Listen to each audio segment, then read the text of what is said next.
নমস্কার প্রিয় দর্শক বন্ধুরা, আমি উজ্জ্বল কর। আপনারা দেখছেন U24 নিউজ বাংলা। আজকের বিস্তারিত খবর। আরামবাগের মাটিতে বিজয় সংকল্প সভার আয়োজন করেন ভারতীয় জনতা পার্টি, যেখানে ভারতের প্রধানমন্ত্রী নরেন্দ্র মোদী উপস্থিত হন এবং রাজ্যের ভারতীয় জনতা পার্টির সকল নেতৃত্বরাও হন। এই জনসভা থেকে আরামবাগের সাধারণ মানুষ সহ বাংলার মানুষকে বার্তা দেন। এই জনসভায় বহু মানুষের জনস্রোত দেখা যায়। নরেন্দ্র মোদী এক গাদা সরকারি প্রকল্পের শিলান্যাস করবেন এবং সেই সঙ্গে জনসভা থেকে বাংলার মানুষকে বার্তা দেবেন।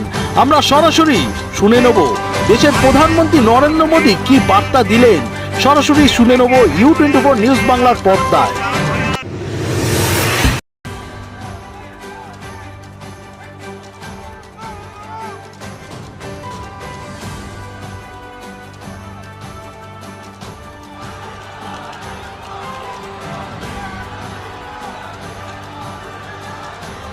तारकेश्वर महादेव की, तारकेश्वर महादेव की।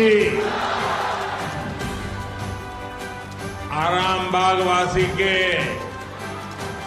आमार आंतरिक शुभेच्छा। बोरोरा प्रणाम एवं छोटोरा আমার ভালোবাসা নেবেন।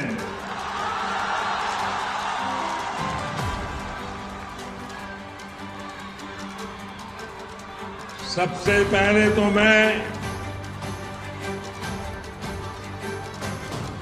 मातृशक्ति को सामर्थ्य देने वाली इस भूमि को प्रणाम करता हूं, जहां बगल में ही खानाकुल में महान समाज सुधारक राजा राम मोहन राय जी ने जन्म लिया और नारी शक्ति के जीवन को नया सामर्थ्य दिया था। मैं खानाकुल की इस धरती को प्रणाम करता हूं। राजा राम मोहन राय की प्रेरणा से भारत की नारी शक्ति के कल्याण के लिए जी जान से जुटा हुआ। भाइयों बहनों, आप सभी इतनी बड़ी संख्या में हमें आशीर्वाद देने आए हैं। हम आपके बहुत बहुत आभारी हैं। यहां कुछ नौजवान बहुत सुंदर सुंदर चित्र बना करके लाए थे। वहां वो एक बेटी कितनी देर से भगवान जगन्नाथ जी का चित्र लेकर आई थी। आप सबका, क्योंकि ये धरती तो रग रग में कला, आर्ट, ये यहां की विशेषता है। मैं आप सबका बहुत आभारी हूं, लेकिन मैं अनुभव कर रहा हूं कि भावी पीढ़ी और वर्तमान युवा पीढ़ी आपका ये प्यार इन सब के प्यार का एक प्रतीक है, और इसलिए मैं हृदय से आप सबका धन्यवाद करता हूं।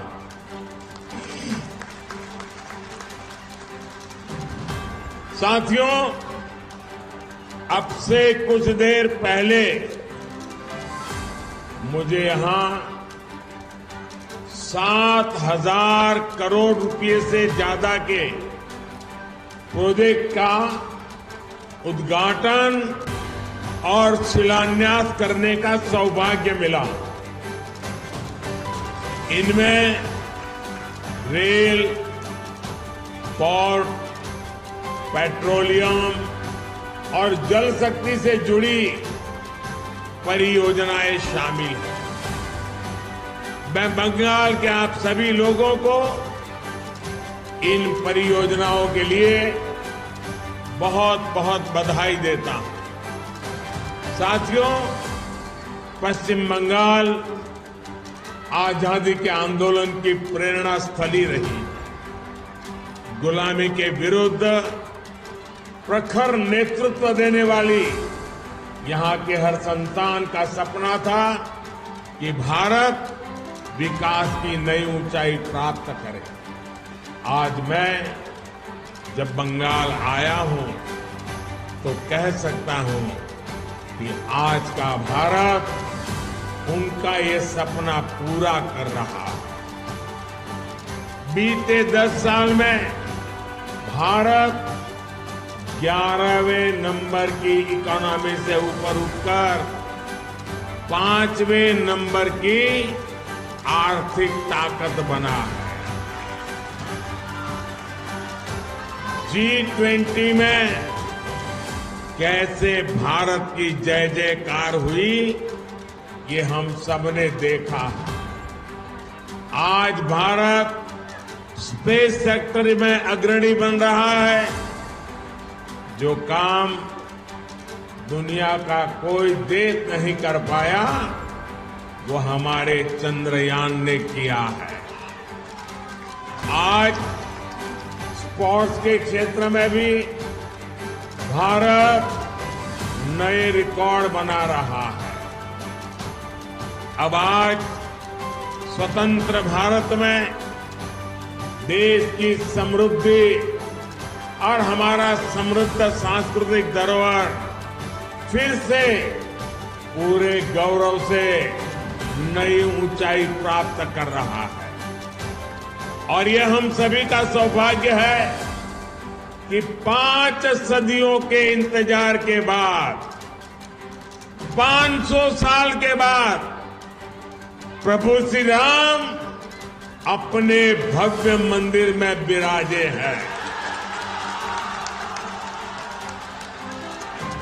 पश्चिम बंगाल में जिस तरह रामलला का स्वागत हुआ, श्री राम के प्रति बंगाल के लोगों की जो आस्था है, उससे पूरा देश ये लूटने वालों को लौटाना पड़ेगा। ये मोदी छोड़ने वाला नहीं है।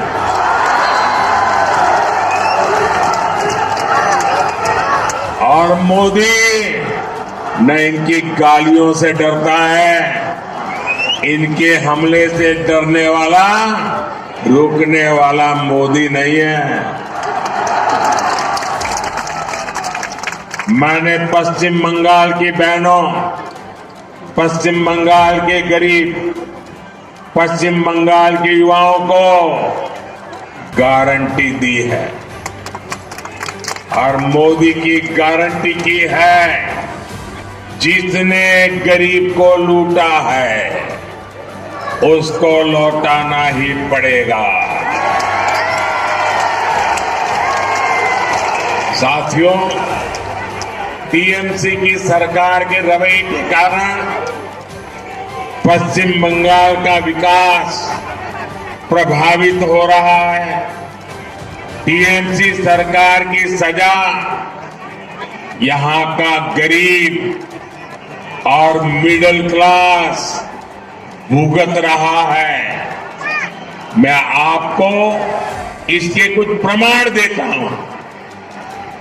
झारिया और रानीगंज कोल फील्ड का प्रोजेक्ट हमने लगभग 6 साल पहले शुरू किया था, लेकिन यहां की सरकार इसको आगे बढ़ने नहीं दे रही है।